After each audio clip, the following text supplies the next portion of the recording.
In this video, we will build a responsive image grid application using CSS Grid, HTML, and JavaScript. Let's go. All right, guys, in this tutorial, we are building this image grid application. The images are fetched from a Pexels API. Pexels is a free stock photos website, and we can search for any topic we want, right? So we can search for cats or race cars, anything. Pictures load 20 at a time, and there's a load more button here. We can click to load another 20 images. The site is responsive, so we have our desktop, tablet, and mobile views. So we'll need a Pexels account. Once we have an account, we can go to pexels.com/API and click on your API key here, and that'll display the API key. So the first thing I want to do is take a look at the JSON response from this API. To do that, I'll use Postman. You don't need Postman for this tutorial. I'm just using it to take a look at the JSON here. So when we make a request to this API, this is what comes back. And the object that we're interested in is this photos object. And we'll be using these landscape and portrait values for the images in our grid. So let's get started, open VS Code, and let's create the files that we need for this project. That'll be an index.html, styles.css, and script.js files. And let's start with the HTML. So we'll exclamation mark, emit abbreviation, and change the title of this to image grid. And then first we'll need an input for our search of type text, and we'll give it an ID of search query. And we'll give it a placeholder that says search for images. Next, we need a button to trigger our search. So we'll create a button with an ID of search button, and this will say search. Next, we need a div, a container for the image grid itself, and we'll give it a class of image grid, and this will have an ID of image grid as well. And then we need a button to load more images. We'll have it have an ID of load more button, and this will say load more. And now let's link up our JavaScript and CSS. So we'll say script here, source, we'll say script.js, and then up here we'll link up the CSS. So we'll say styles.css. Okay, so that's it for the HTML. Let's move on to the JavaScript. So the first thing that we need is an event listener for the DOM content load. So let's do that. Let's say document.add event listener, and we're listening for that DOM content loaded. Once the DOM content is loaded, we can go ahead and do the following. We want to grab all of the elements that we need from our HTML. So let me actually bring this file back and close this. And what I'll say here is the first element we need is the search query. So we'll set that equal to document.getElementById. So we're going to be getting these elements by their ID. The ID of the search query. The ID of the search query is search query. And then we'll grab the other IDs, just copy and paste them in. So search button, image grid, and load more button. Okay, the next thing that we need is the API key. So we'll set that up here. We'll say API key, and I'm just going to leave this blank for now, and I'll add it in at the end. And we also need our initial query. So I'm going to search for travel pictures, so I'll just say travel here. Now let's start to write our fetch images function. So I'll call that fetch images, and this is going to take in a query. And what we need here is an API URI that we're going to give to the fetch so it knows where to go fetch images. So we'll say API URI, and we'll set that equal to, this is going to be HTTPS, and it's api.pexels.com/v1/search, and then query, and let's give it the query. And then remember, we're loading 20 images at a time, and Pexels works with internal pagination. So every 20 image block is treated as a separate page. So we'll say per pages 20. No, per page 20. Okay, now let's create a try catch block for the fetch. So we'll say try catch, and this is going to catch an error. And we'll say console error. And if there's an error, we'll say error fetching images, and then give it the error. And then in the try, we can go ahead and get the response from the fetch. So we'll say const response fetch, and we'll give it the API URI, and then we'll give it the method, which in this case is get, and then we'll give it the headers, which will have the authorization, which is the API key. Okay. Now we need to check that the response is okay. So we'll say if not response okay. So if the response is not okay, then we will throw a new error. So we'll say throw new error, and this will say HTTP error, and then we'll give it the status. So we'll say status, and we'll say response.status. Okay. Okay, now that we know that the response is okay, we can get the JSON data from the response. And one thing I just remembered here is we need to await this fetch, and then we'll go ahead and get the data. We'll say const data is response, and we need to await this as well. So await response.json. So that'll get the JSON from the response. And now we can use that data to pass it to a function that's actually going to display our images for us. And I'm just going to name that function here display images. And we're going to give it data.photos, because remember, it's that photos object we're interested in, this photos object here. Okay, let me get rid of this file here. And now let's write our display images function. So we'll say function display images, and this is going to take in all those images. And so what we need to do is perform a series of steps for each image in this collection of images. So what we'll say is images.forEach, I didn't want all that, for each image. So for each image, we'll do the following.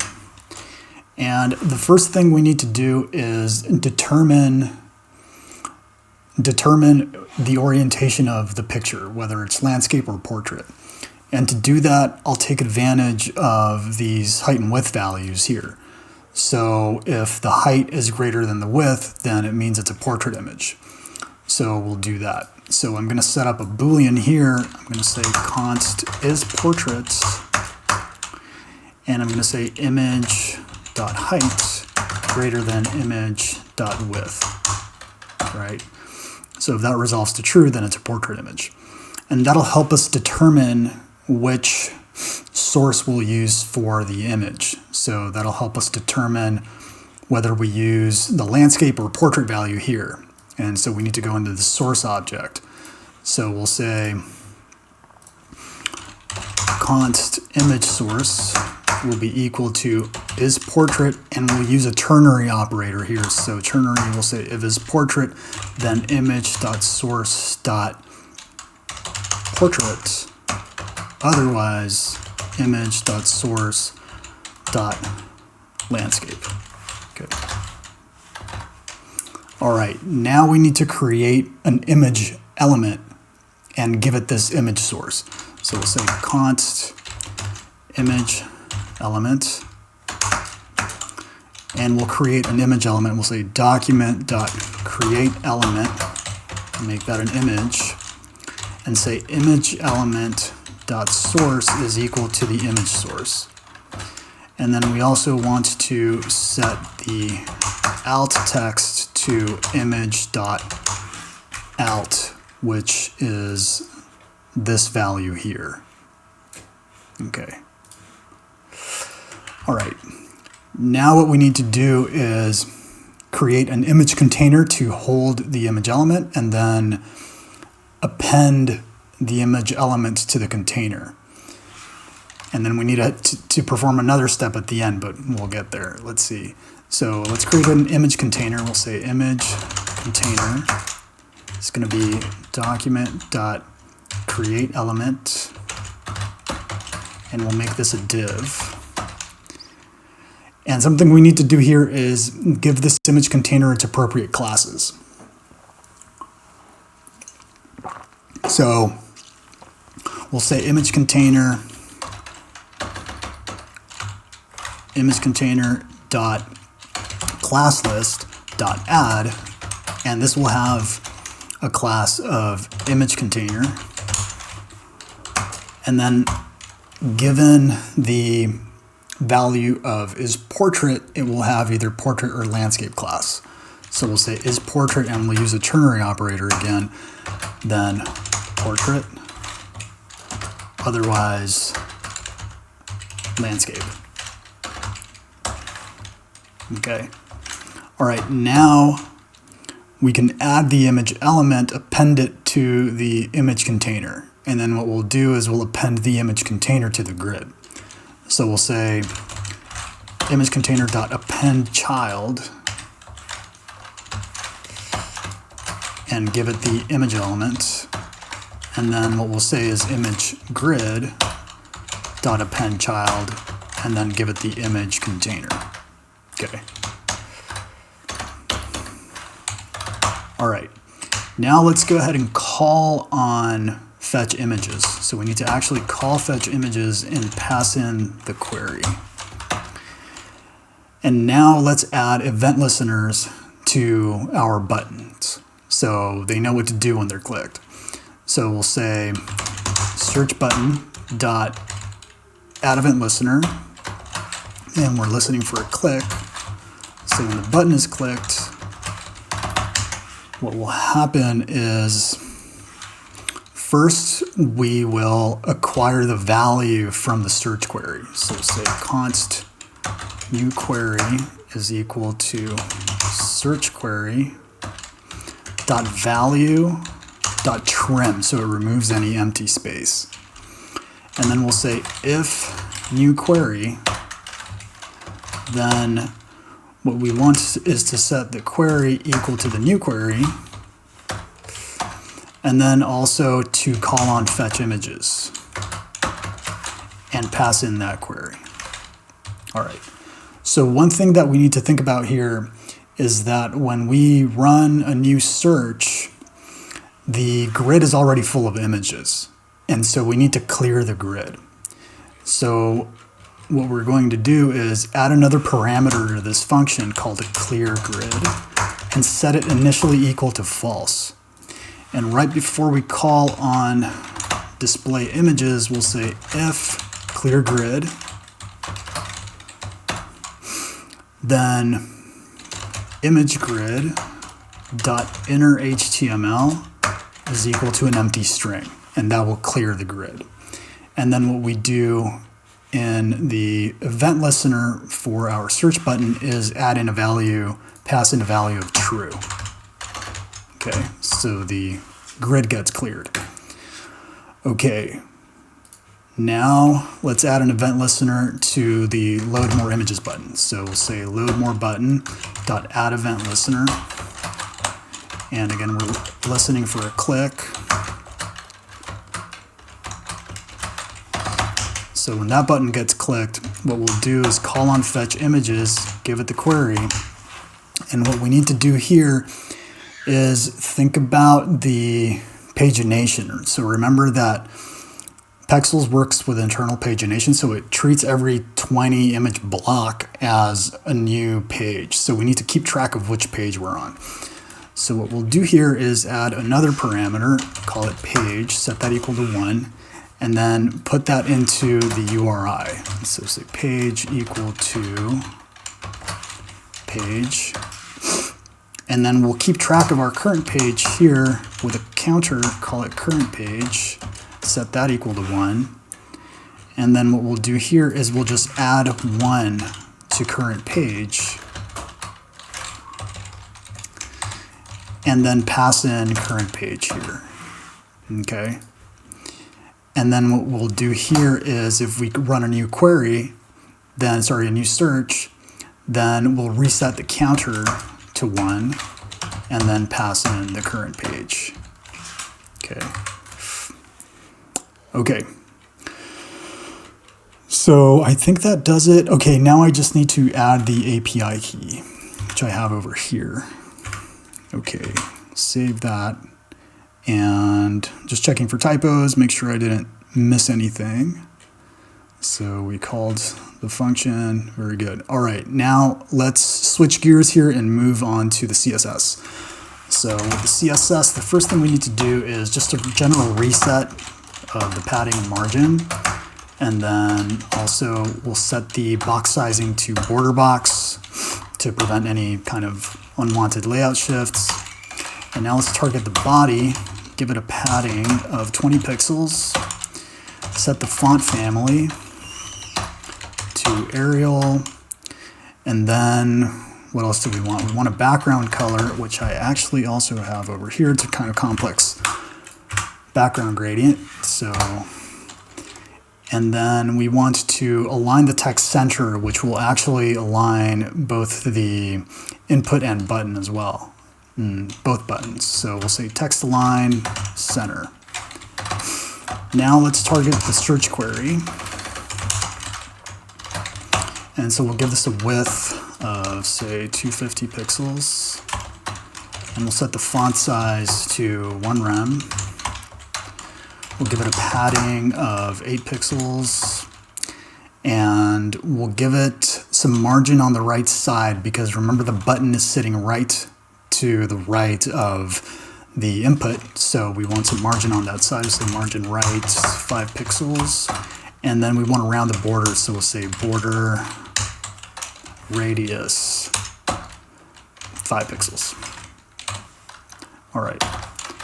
Now let's style the search button. So we'll say search button, and this will have some padding as well. Say 8 pixels vertical, 12 horizontal, and we'll set the font size to 1 rem as well. We'll round the border, so we'll say border radius 5 pixels, and we want to change the cursor to a pointer, so we'll say cursor pointer. Then let's style the load more button, which is very similar to this. So I'm just going to copy this down and say load more button. And here I just want a little bit more padding. And what else do we want? We want some vertical margin. So we'll say margin 20 pixels and then auto horizontal.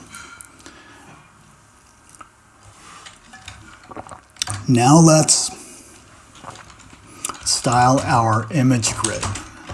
Let's set up this grid. So what we'll do is say display grid, and that'll display it as a grid. And now we want to set up our columns. So we want 4 columns for the desktop view. So we'll say grid template columns, and when we want to tell it is what the minimum and maximum values for the width are. So we'll say 200 pixels and then 1 fraction. So the minimum width is 200 pixels, the maximum is 1 fraction of whatever the width is. And we want to repeat this 4 times. So what we're going to say is repeat 4, and then just give it that min-max. Then we want to set the height for the row. So we'll say grid auto rows, and we'll set that to auto. And then later we'll determine a little bit more specifically the height of the rows given the images. Now we want a gap between our pictures. So we'll say gap 5 pixels. We want to justify the content center, and we want to give this not a width, but some margin as well. 20 pixels vertical and then auto horizontal. Okay, now let's style the image container. Okay, so I'm going to use Flexbox for this, and this is not a Flexbox tutorial, but we'll just be using that for the image container. So we'll just say display flex. And what we'll do is make sure everything is centered both horizontally and vertically. So we'll say justify content center and then align item center as well. And we'll say, let's round the borders. We'll say border radius, let's give this 10 pixels. And then we'll say overflow hidden, and just give this a width 100%. Okay. Now let's style the image inside the container. So we'll say .image container image, and all we want here is a width of 100 and then a height of 100, and then we want to make sure that the image takes up the entire space without distorting. So we'll say object fit cover. All right, what's next? So now we need to style according to whether the picture is portrait or landscape. So we'll say .image container .portrait. And here what we'll say is grid row span 3. So the portrait pictures will span 3 rows. And for the landscape pictures, we'll want them to span landscape to span 1 row. Okay. And now let's set up the responsiveness of the site. So we'll set up our media queries. So we'll say media, we'll say max width, and we'll set that to 1024 pixels. And we'll target the image grid. And we'll adjust the columns here. So I'm just going to copy this from up here. Okay. And instead of 4 columns for our tablet view, we'll have 2. So we'll just change this to 2. And then we'll just copy this down and we'll set up our mobile view here, which is at 500 pixels. And we'll change this so instead of 2 columns, we have 1. So we just want 1 column.